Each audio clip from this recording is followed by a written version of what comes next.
A receptionist told him he didn't belong in the building, minutes before he was supposed to close on a $42 million deal. What happened next brought an entire company to its knees. The rain wasn't heavy, just enough to blur the glass doors outside Holston and Royce Consulting in downtown Minneapolis. Inside the marble-tiled lobby, fluorescent lights buzzed overhead, and a faint scent of fresh espresso hung in the air. People in tailored jackets clicked past with earbuds in and phones glued to their palms. Everyone looked like they had somewhere important to be. Terrence Dupree walked through the door quietly, unnoticed at first. He wore a dark navy trench coat, not designer, just functional, and held a leather briefcase that had clearly seen a few years. No Rolex on his wrist, no bodyguard at his side, just a tall black man, 44, with clear eyes and a calm presence that didn't demand attention, but maybe should have. The receptionist looked up from her desk as he approached. Her name tag said Hagen, and she couldn't have been older than 26.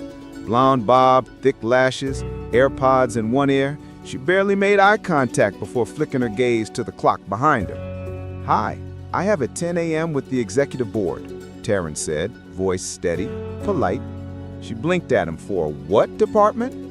"I'm here to meet with the board of directors. It's scheduled. I'm Terrence Dupree." He waited, gave her a moment to register it. Instead, she smirked. "Right, you're with what again? Sales? Vendors don't use this entrance." "No," he replied calmly. "I'm the CEO of D-Tech Solutions." She leaned back in her chair like she didn't believe a word of it, glanced down at her monitor with a dramatic sigh. "I don't see your name here," she said. "Maybe you have the wrong building." He didn't flinch. "This is 1224 Wabash Avenue, right?"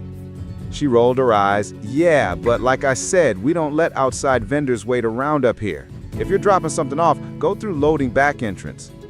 Terrence paused, just for a second, not because he didn't know what to say, but because he'd seen this movie before. He didn't argue, he didn't flash credentials or make a scene. He looked at her for a beat, gave the smallest nod, and then turned toward the exit. As he reached the door, a junior associate stepped off the elevator. Young guy, probably fresh out of college, froze mid-step when he saw Terrence. His eyes widened. "Mr. Dupree," he said, breath catching. "Wait, sir, you're here early. There's still—" Terrence raised a hand gently. "No worries," he said, not breaking stride. "Tell them thank you for the opportunity." He pushed open the door and stepped back into the street. The associate stood frozen, mouth half open, before the elevator doors closed again behind him. Back at the front desk, Megan went back to scrolling her phone, not realizing her smirk was about to be the most expensive one in company history. But what they didn't know was who they'd just turned away. Terrence Dupree wasn't born into power. He wasn't handed keys to corner offices or trust funds or polished networks. He was born in Mobile, Alabama, in a two-bedroom house that leaned just a little to the left after a storm in '92. His mother worked nights as a hospital custodian, and his father, when he was around, hustled car repairs out of their driveway. Terrence learned early how to make things work, even when things didn't work right. What he lacked in privilege, he made up for in precision. He wasn't loud, didn't run his mouth, but when he did speak, you listened, because he didn't waste words. By the time he was 16, he had already built a functioning desktop out of discarded school parts, not to play games, but to learn how they talk to each other. Every night, while other kids were texting girls and sneaking out, he was teaching himself how to write code on a broken monitor, propped up with a phone book. He got into Tuskegee University on a partial scholarship, finished top 5% of his class, didn't rush a frat, didn't go to many parties. He was building something, and he knew it. His first company, a small platform for managing mobile team schedules, was coded in a two-bedroom apartment above a laundromat in Birmingham. It failed. He didn't sulk, he reworked it.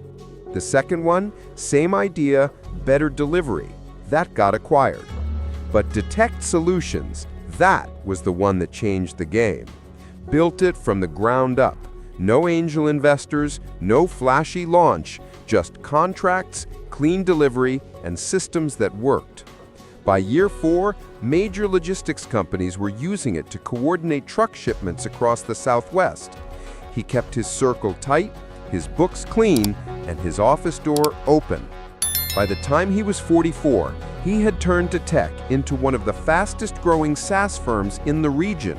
Not Silicon Valley, not New York, not LA. He didn't need those zip codes to validate him. Now, Holston and Royce, the firm that just told him to get lost, were set to sign a partnership deal with him worth $42 million. The deal had been in the works for nearly 7 months. His team had flown out twice. Background checks, paperwork, projections, all cleared. The final meeting was a formality. They just wanted to meet the man himself before closing. They got their chance and they blew it. Because he didn't walk in with a badge swinging around his neck. Because he didn't look like their idea of authority. Because their front desk gatekeeper couldn't picture him sitting across from their boardroom table. Terrence had seen this before, at banks, at hotels, even at tech conferences where people assumed he was part of the catering staff. But here's the thing, he didn't get angry. He never did. He didn't take it personally, not because it wasn't personal, but because giving them that power would have meant they won something, and they hadn't. As he walked down Wabash Avenue with the rain misting against his coat, his phone buzzed. Twice. He checked the screen. A message from his VP in Phoenix confirming everything was greenlit for the contract signing next week. Terrence stopped, looked up at the skyline, and made a decision right there on the sidewalk. One move, just one. He scrolled to a number in his phone labeled Travis R. Arkin Systems. He tapped, but back in Minneapolis, he had one choice, and he made it without a single word. The call connected in 2 rings. "Terrence," came the voice on the other end, half surprised, half amused. "Man, you don't usually call me unless someone's screwed up. Who is it this time?" Terrence gave a faint chuckle. "Travis, I've got something for you. You at your desk?" "Yeah, what's going on?" Terrence stepped under the awning of a sandwich shop across from the Holston and Royce building. He kept his tone calm, even. "Remember that platform integration Holston's been dragging their feet on?" Travis's tone shifted. He leaned in. "Yeah, you were supposed to be closing with them today, right?" "I was, until their front desk decided I wasn't worth the elevator ride." There was silence for a moment on the line. Then Travis laughed, short, sharp, almost disbelieving. "You're kidding." "Nope. Receptionist told me to leave. Didn't even check the calendar." "That's wild," Travis muttered. "You walk in there in a hoodie or something?" "Just a coat and a briefcase. I guess it wasn't shiny enough." Travis let out a slow whistle. "Let me guess. They thought you were a delivery guy." "More like a vendor," Terrence replied. "Either way, not worth their time." Travis was quiet again, this time for longer. Then he said, "You serious about what I think you're about to say?" Terrence took a breath.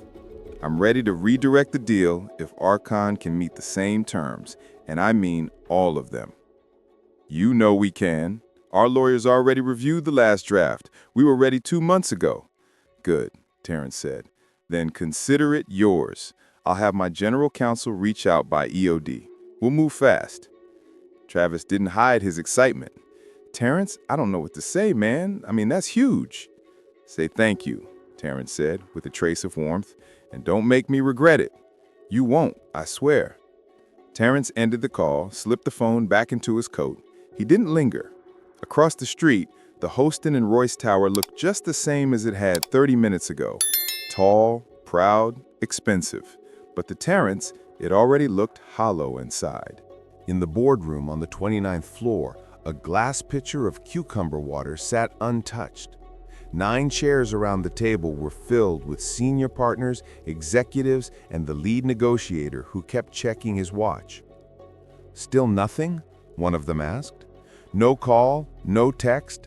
The negotiator said. "He confirmed yesterday. He's never done this." A senior partner frowned.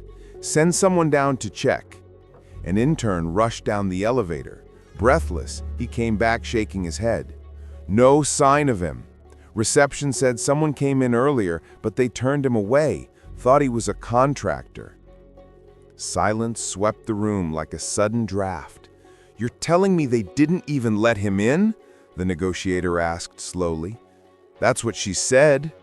Murmurs turned into confusion. Confusion turned into unease. A couple executives started typing furiously on their phones. Then a woman in a gray pantsuit, a sharp-eyed partner named Simone Barkley, spoke up. If he walked out, and if he's serious about this deal, it's already gone. But maybe, someone began. No, you don't walk away from 7 months of negotiation unless you already know exactly where to go next. That man doesn't bluff. We just insulted one of the sharpest operators in this industry, and we did it at our front desk. Nobody said a word. The negotiator finally asked, "Should we reach out?" Barkley shook her head. "You can try, but it won't matter." Across town, Terrence stepped into a rideshare heading for the airport. As the car pulled away from the curb, he didn't look back. He knew what came next, and he didn't need to see it happen to feel it. But the boardroom upstairs was still waiting, unaware their moment had already passed. By the time Monday morning rolled around, Holston and Royce's boardroom didn't just feel tense. It felt electric, in all the wrong ways. Nobody had heard from Terrence Dupree. No emails, no calls. No one on his team was replying either. Not even a, "We've decided to move in another direction." Nothing. The receptionist, Megan, was back at her post, sipping a cold brew through a green straw, tapping through photos from her weekend brunch. She glanced at the revolving doors once or twice, waiting to see the man from Friday. Deep down, she thought, maybe he'd return. Maybe he'd come crawling back with an apology or some delivery paperwork. But nothing. Upstairs, in a tense internal meeting, the firm's leadership team tried to spin the no-show into a temporary hiccup. Maybe he had a personal emergency, one partner said. Maybe he's trying to pressure us for better terms, said another. Simone Barkley, calm and sharp as ever, shook her head. Terrence Dupree doesn't play games like that. If he's gone quiet, it's not by accident. That afternoon, the confirmation came.